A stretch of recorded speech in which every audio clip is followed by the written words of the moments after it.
চট্টগ্রামের দক্ষিণে বঙ্গোপসাগরের কোলে অবস্থিত এক বিস্ময়কর জনপদ বাঁশখালী। সাগরের ঢেউ যেমন গর্জে ওঠে, তেমনি এখানকার ইতিহাস, মানুষ আর প্রকৃতি সবকিছুতেই আছে একরকম সাহস, স্মৃতি আর রহস্যের গল্প। আজ সেই গল্প বলছি, এক কিশোর আরিফের চোখ দিয়ে দেখা বাঁশখালীর এক টুকরো জীবন। প্রতিদিন সূর্য ডোবার সময় বাঁশখালীর বালুকাবেলায় দাঁড়িয়ে থাকে এক ছেলে, আরিফ। তার বয়স মাত্র ১৩, কিন্তু চোখে মুখে যেন বহু যুগের অপেক্ষা আর ক্লান্তি। সে দাঁড়িয়ে থাকে সাগরের দিকে তাকিয়ে, বাতাসে প্রশ্ন ছড়ে, আব্বু, তুমি কি তখন এই ঢেউগুলো দেখেছিলে? তার বাবা এক জেলে, গত বছরের ঘূর্ণিঝড়ে হারিয়ে গেছে সাগরের অতলে। একদিন আরিফের বাবা বলেছিলেন, জানিস, বাঁশখালী নামটা শুধু একটা শব্দ না, এটা একটা ইতিহাস।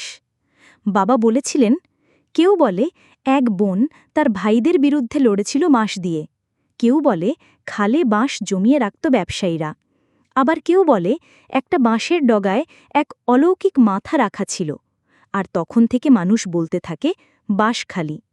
আরিফ বিস্ময়ে শুনত, যেন তার চারপাশটা কিংবদন্তিতে ভরে উঠছে।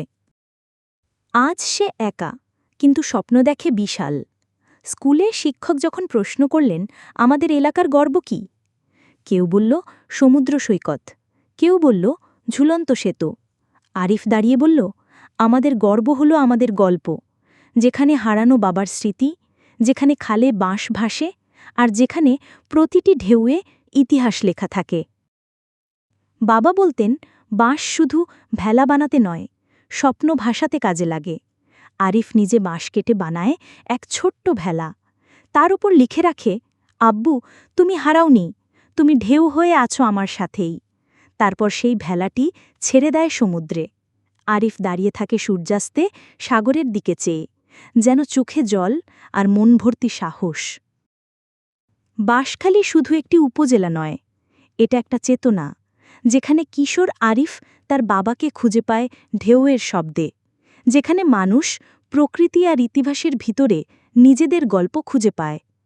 চা বাগান, লিচুর সুভাষ, খালের বাঁশ ভেলা, সমুদ্রের বালুকাবেলা আর ঝুলন্ত সেতুর ওপাশে দাঁড়িয়ে থাকা হাজারো স্বপ্ন, সব মিলেই তো বাঁশখালী।